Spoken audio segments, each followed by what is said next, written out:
All right, let's dive in. Today, we're cracking the code on a part of English that's, well, it's everywhere. Comparison. We're going to go way beyond the basics to unlock the secrets that make your ideas sound sharper, more powerful, and a lot more creative. Let's get to it. This one. Is it more happy or happier? You've probably asked this yourself, right? It's one of those little things that trips up pretty much everyone. Well, there is a simple rule. And by the time we're down here, you'll know exactly which one to use and, more importantly, why. So here's the game plan. We're going to start with the absolute bedrock, the 3 degrees. Then we'll build our toolkit for forming them correctly. After that, we'll get into some pro-level moves. And finally, we'll do a final polish by looking at the common mistakes to sidestep. Okay, first things first. Every single comparison you make in English, no matter how simple or complex, is built on just one of 3 fundamental ideas. We call them degrees. Let's break them down. It all kicks off right here with the positive degree. Think of it as the default setting. It's just a simple, straightforward description of one thing. No drama, no competition. This coffee is hot. The movie was long. The book is interesting. That's it. Now, when you bring a second thing into the picture, that's when you need the comparative degree. The magic number here is 2. It's always one thing versus another. And your big clue, the word you're almost always going to see, is than. This coffee is hotter than that one. And finally, for comparing something to a whole group, 3 or more things, we use the superlative. This is for finding the extreme, the top dog, the fastest, the slowest, the absolute best or worst. And the key word to look for, it's the. It's not just a hot coffee, it is the hottest coffee of them all. So let's put it all together. Here's the whole system in one simple chart. Positive is for one thing. Comparative, that's for 2. And superlative is for a group. You see the pattern, right? You go from big to bigger to the biggest. It's a really clean, logical progression. Okay, so we've got the what and the why down. Now let's get our hands dirty with the how. How do we actually make these comparison words? This next section is our toolkit for building them from the ground up. All right, this right here is probably the single most important rule you need to know. It pretty much all boils down to how long the word is. If you've got a short, one-syllable word, you just stick or est on the end. Easy. But for longer words, you bring in more and most. And honestly, your ear is a pretty good guide here. I mean, beautifuler just sounds clunky, doesn't it? But more beautiful flows perfectly. Now, of course, English loves its little exceptions, right? Especially with those tricky 2-syllable words. If a word ends in Y, like happy, you switch the Y for an I and add ER. And hey, that answers our big question from the beginning. It's happier, not more happy.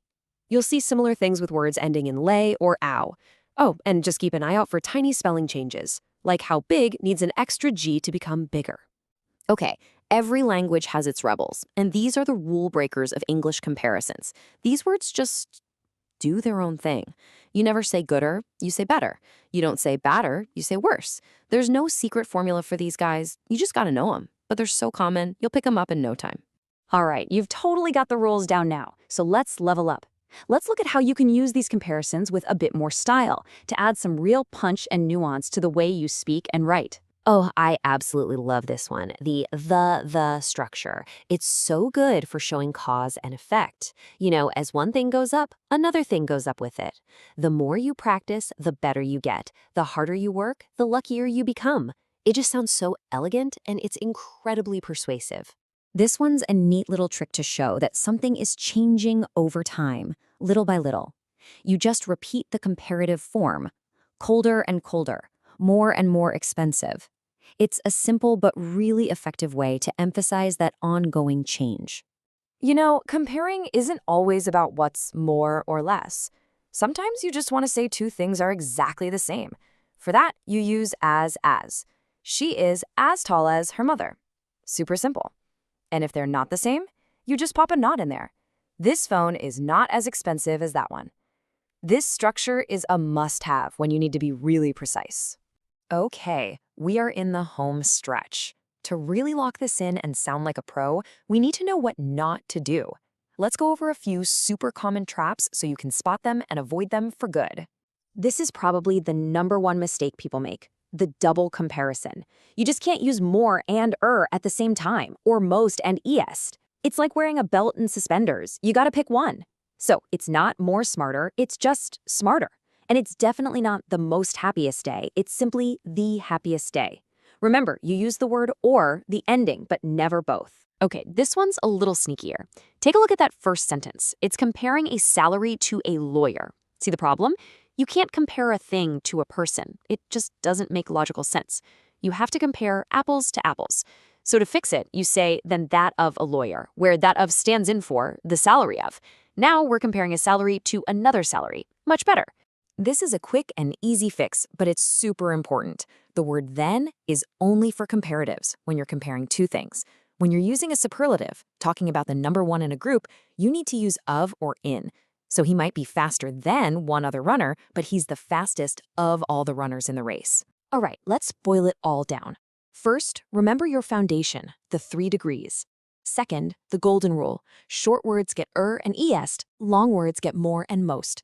Third, get those irregulars like good, better, best locked in your memory. And finally, whatever you do, avoid that double comparison trap. If you can nail these 4 things, your English will be dramatically sharper. Look, at the end of the day, this isn't just about grammar rules. This is about a powerful toolkit for communication. So my final question is for you. Now that you have these tools, how are you going to use them? How will you make your ideas stronger, your arguments more convincing, and your voice clearer and more persuasive than ever before?